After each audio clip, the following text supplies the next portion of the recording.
Right, thank you for clicking on this video, and before I start, I would just like to say, if you do think that this kind of stuff is interesting to you, and stuff that's kind of adjacent to this, such as biology and other chemistry topics, and maybe even some maths in the future, I'm starting to branch out on the subjects that I do on the channel a little bit. It's normally all biology, but today I've decided to do some chemistry as well.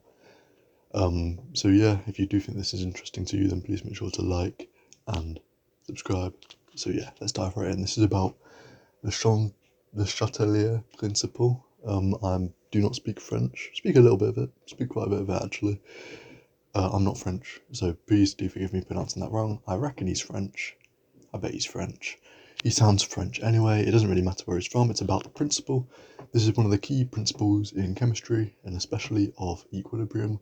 And I'll get onto what that means in a second, as well as what the principle actually is and what it means for industry. So, Le Chatelier principle, I'm going to pronounce it differently every time I say it, so sorry. The Chatelier principle suggests that the position of an equilibrium in a reversible reaction, because this little arrow right here, it means it's reversible, which means that there is a forward reaction, which takes the reactants to the products, and a backwards reaction, which takes the products to the reactants. And basically what happens is you get something called dynamic equilibrium, which is where the rate of the forward reaction and the rate of the backward reaction are equal, which means that there is no new product being generated, which means that the products are being generated at the same rate as the reactants, which means that there's no overall change over time. And this equilibrium can happen at many different points, as you will see in a second. So let's dive right into what this actually means. So the Chatelier principle focuses on two main things that I'm going to talk about here. The first of which being temperature, and the other one being pressure, but I'll talk about that one slightly later on. So how does temperature affect the position of dynamic equilibrium in this reaction? This is none of these elements, I mean, I'm sure some of these elements exist, but it's obvious that I'm just using the alphabet here, so this doesn't actually a real reaction, but it does illustrate what I mean in terms of what I'm going to say to do with temperature. So if you know a thing or two about enthalpy here, then you know that this is enthalpy change. If it's minus, it's minus 98, and if it's minus, it means that it's exothermic. And this enthalpy change always represents the enthalpy change of the forward reaction. So that's from the reactants to the products, from the left to the right. There we go. So what the Chatelier principle suggests is that any changes that are made need to be gotten rid of. So the changes need to be reverted back to how they normally were. So if you increase the temperature on a reaction such as this one, where the forward reaction is exothermic, then the temperature is going to want to decrease. So you'll get more of the backwards reaction, which is endothermic, which will decrease the temperature. So if you increase the temperature, then the equilibrium will shift to the left, because that is the more endothermic side, and that will therefore reduce the temperature back to normal. But if you decrease the temperature, on the other hand, then the reaction will want to increase the temperature, and this is done by shifting the equilibrium to the right, and therefore increasing the yield of products at dynamic equilibrium.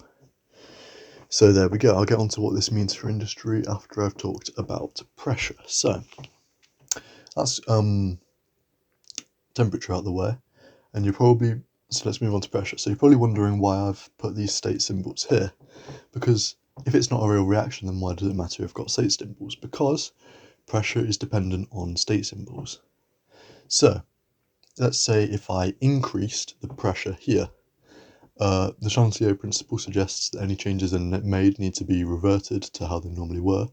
So if I increase the pressure, then the pressure will need to be decreased, and this is done by shifting to the side of the least gaseous moles. So the lowest number of gaseous moles. So 2, 2, 4, 1, 2, 2. So 4 gaseous moles over here, 2 gaseous moles over here, there are less gaseous moles over here, which means that if the pressure is increased, then there will be more C plus D created, because the dynamic equilibrium has shifted to the right. There we go. I always used to think of it as in terms of like, you've got like 4 things here, and you've got 2 things here, and if you squeeze those 4, it's easier to squeeze those 4 things together to create stuff than it is to squeeze those 2 things together, because there's more of the 4, there's less of the 2. That doesn't make any sense now that I've said it, but it used to be how I memorized it.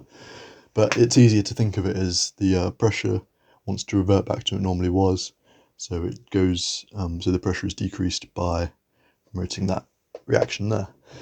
But if the pressure is decreased, then the pressure will also want to be reverted, so the pressure will want to be increased, and this is done by moving it to the left. The dynamic equilibrium will be shifted slightly to the left, which means that it will be promoting the side with the most gaseous moles. Another way of thinking about it is that pressure is like, basically what pressure is the amount of collisions a particle has with its surroundings. So high pressure means high number of particles, high number of gaseous moles, and low pressure means low collisions, low number of gaseous moles.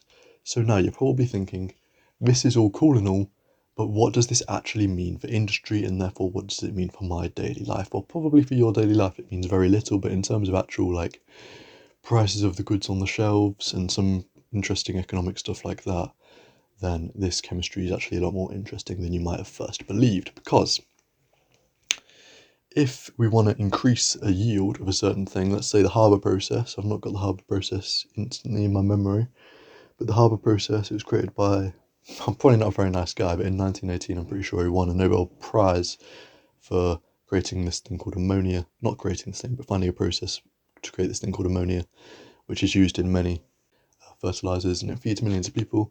But then this guy went on to gas all the Jews. So that's not very good. But basically the Haber process, it's used a lot, and it's also a reversible reaction, which means that the yield can be increased and decreased based on the temperature and pressure used. So if you're a manufacturer and you want to make sure that you get the highest yield of your product, which you can then sell to consumers to make a profit, then you're going to want to make sure that you follow the Chatellier's principle, which means that if it's which means that you look at the enthalpy change, you look at if it's exothermic or endothermic, and then you decrease or increase the temperature of the reaction based on that. And then you also have a look at the gaseous moles. You see which side has more or less gaseous moles, and then you can increase or decrease the pressure based on that. But it's also for a bit of a compromise as well, because I'll probably do a video on collision theory in the future. But basically, the higher the temperature, the higher the rate of the reaction, and the higher the pressure, the higher the rate of the reaction. But rate and yield are two separate things, which means that if you increase the temperature to increase the rate, then you might actually be decreasing the yield of the desired product, which means that you'll have to have a compromise, which means that you'll have a high enough temperature to have a high rate, but also a low enough temperature to have a good yield if the forward reaction is exothermic, which means you want to have a low temperature, but you don't want to have a low temperature because that will decrease the rate. And pressure, let's say you wanted to have a nice low pressure, but you want to have a high pressure, so you have a high rate, then you have to find a compromise somewhere in between. And even if you do want high temperature, and even if you do want high rate in terms of yield, you do still want to be careful in terms of pressure and temperature, because that will take a lot of money to maintain, and also a lot of money and a lot of precaution and money to maintain the safety, because if you had like a gazillion pascals of pressure, gazillion gigapascals of pressure piled into one little thing, it's not going to be very appealing when that explodes and causes a massive workplace violation, because of the amount of like explosions that you're going to get from having such high pressure and high temperatures controlled in the workplace. So that's a bit of a meta-analysis of a bit of chemistry right there. But yeah, the Chantelier's principle is very important in terms of chemistry. Probably one of the fundamental principles of chemistry, especially one of the fundamental principles of reactions and reversible reactions. So yeah, I will do a video on collision theory because I've scratched the surface on collision theory really. It's not that complex really, but yeah, I'll do collision theory, so stay in tuned for that. That one's coming down the pipeline. So if you have enjoyed this video, this has been about, I'm going to make a guess and say this video will end up being just over 11 minutes, or just less. I don't know. So yeah, like if you've liked this video, subscribe if you've really liked the video and you want to see more, comment if I've got anything wrong. I mean, there's not really been that much to this video, so I'll be surprised if I did, but yeah, comment what I've got anything wrong and what you want to see next. So, bye bye.